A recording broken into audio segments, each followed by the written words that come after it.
Ассаламу алейкум, урматтуу багбандар. Любой алманы мөмөгө кирбей аткан алманы 2 жылда мөмөгө толук отургузуп таштаса болот. 1 жылда жарым жартылай, 2 жылда толугу менен. Туугандар, алдыбыздагы 4 жаштагы алма, 3 жаштабы, Акжол? Быйыл 4-нчү. Акам менен жылда ушуну бутап көрсөтүп аттык эле, быйыл эми укам менен ушуну бутап көрсөтөбүз. Бул Акжол укамдын алмасы 3 жылдык же 4 жылдык экен да, так эсте жок дейт. Былтыр ийип байлаганбыз. Ийип байлаганыбыз көрүнүп турат.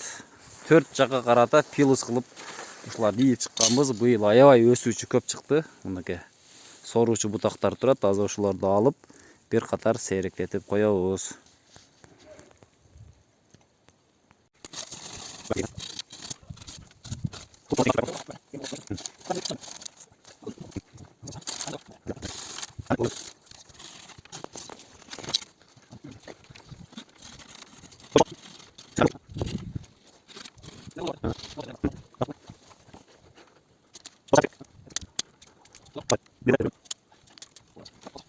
Мына туугандар, соруучу бутактарды алып койдук, формага келтирип койдук.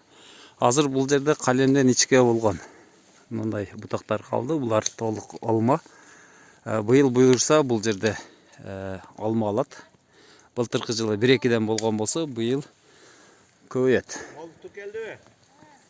Мына ушундай таризде кесилет. Азыр кийинки алманы бутайбыз. Туугандар, мына ушундай бул жерде ийүү методу иштеген. Алма чашка формасына салган башында, ал чашкаларды ийип туруп, ортосунан 1 литрди коюп койгонбуз.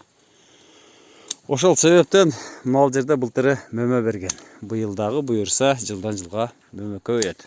Толук 2 жылда мөмөгө отургузуп таштаса болот. Мына ушундай туугандар, сиздер менен Багыстыр Кыргызстан каналы болду. Тынч аман болуңуздар туугандар.